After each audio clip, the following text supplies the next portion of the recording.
I used to tell my kids that summer is my superpower because ever since I started law school at the age of 16, I started to use the summers, the long, exceedingly long, very hot Israeli summer, to study and research. In the first year, between just after my 60th birthday, I didn't have a research assignment to write. So I used to take my books from a previous year that I didn't have a chance to read, and I used to read them in my father's office, cover to cover. But since then, every single year, I always had a research assignment for the summer. I used to take seminars, and students usually would hand in the seminars at the end of the year, say, I don't know, in July. Then I would say, I'm going to take this assignment. I'm going to read all of July and August and September and October, write it, and get it ready to the best assignment that I can make. Now, when I came to start my PhD, I had, of course, all these years of experience with me, and it helped me a lot at the beginning. I wrote some draft of chapters that were making good research. But there was a point in which I was just stuck. I couldn't move forward. I felt that I'm not able to write the next chapter appropriately, and I don't know how my dissertation is going to look like. So I went to my supervisor, Professor Alba Vanisti, and I had regular meetings with him, and eventually we had an idea. The idea was, instead of writing a chapter for the dissertation, write a memo. In a memo, you answer a particular question, what you think is important. You summarize a particular argument in the literature. You make a specific point, or you write a plan for what you should do. I started to do that, and we had a series of meetings, let's say 2 weeks apart. Every time I had a very specific assignment, and I didn't worry about writing my dissertation at all. I'm not styling, I'm not trying to match it to the larger document, nothing. Just doing this particular assignment, and this worked like magic. And since then, writing memos became my new superpower. I think that when you have a specific research assignment, don't get lazy and just use one file, which is the accumulation of your ideas. Use different files and write to yourself memos and write specific tasks that are not adding words to your final assignment, but are pushing your research forward much, much faster. So in this short video, I'm going to explain how and why do you write such memos. My name is Shai Dotan. I'm Associate Professor of International Public Law at the University of Copenhagen Faculty of Law, and the purpose of this series of lectures is to help you improve your research and your English. The reason memos are such a superpower is because it is very important to separate the assignment of writing up your research beautifully and the assignment of doing the research, summarizing your knowledge, and organizing your ideas. Now, when I explain, and I will do that also in future videos, how to write a paper or a research assignment, you do that also in the same file by, for example, writing your ideas in bullet points, where you write and organize your ideas the way they should be written later. But still, sometimes you have situations in which that's not enough, because you still don't know even what questions to ask.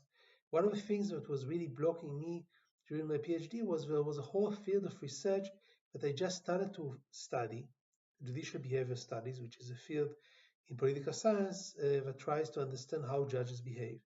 It was very, very different than what I did before when I tried to analyze judgments in terms of doctrine. So what I needed to do was I needed to ask myself very specific questions. What are the different paradigms in this field? How do they understand judicial behavior differently than what I used to understand before? And I needed to write separate documents in order to do that. And that's exactly what the memos are doing for you. They take you off the track of writing the dissertation itself, or the paper itself, or the thesis itself, whatever document you want to write, and they free you to move forward with the ideas, to use your writing as a method of thinking. That's another theme that I'm mentioning many times in these lectures. It's important for me that you would transition from using writing only as a method of communicating, so of a method to take what is in your head and make it clear to somebody else, to a method of thinking, so that you understand that your key goal when you're writing is actually to organize your thoughts. Now, sometimes, especially when you deal with these very, very long documents like dissertations, that's very difficult to do in a linear, specific way that is very structured.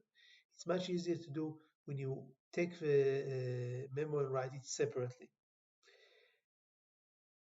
If you are able to share these memos with other people, specifically with your supervisor, if not with some other people that you can discuss it with, that's also a great idea, because this will kind of force you to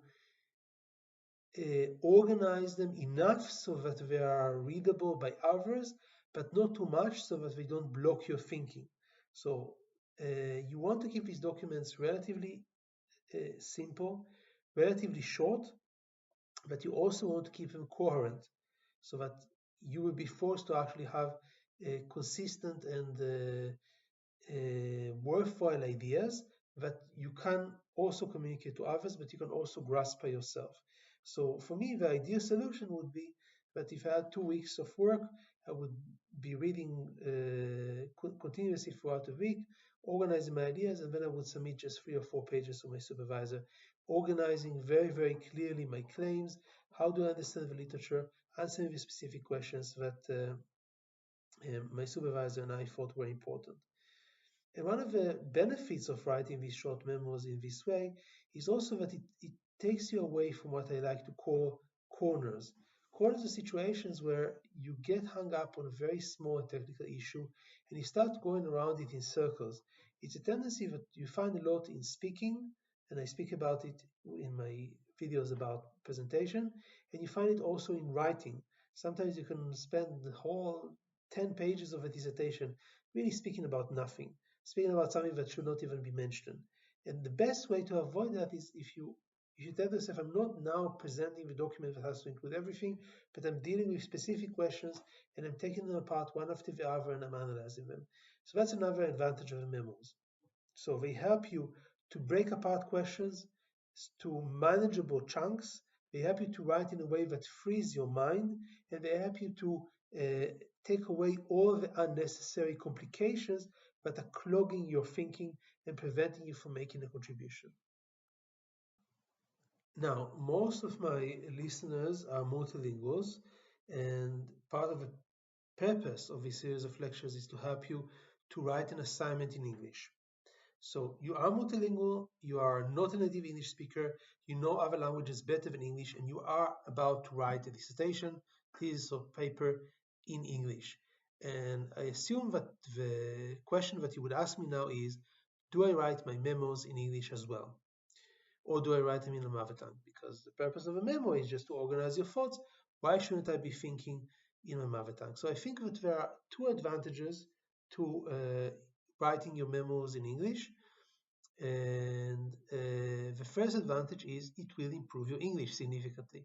And if you're thinking for the long term, then you want to get into the habit of not just being able to communicate in English, so to study or writing in English, but also being able to think directly in English. So if every time you face a problem, you immediately run away to your mother tongue, you will never be able to do that. And that's why if you have a problem that you think is difficult, struggle just a little bit more with it, because it's going to be worth it, because this struggle is exactly what builds your English for the future, and you need that. So think about the future, and when you can, write in English. The second reason is that if a final assignment is going to be in English, then it's good that the writing process, including the thinking that precedes it and the memos that help it, will be in English as well. So I think there's a bigger chance that your assignment in English would be written better if you will keep your memos in English when you can.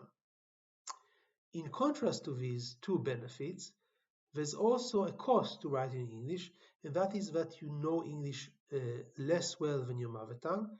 And in fact, maybe you can reach much better results in your mother tongue, either because you know it better, or because, believe it or not, sometimes other languages have advantages in highlighting certain things. Languages are tools for thinking. That's, again, the mantra that I keep saying.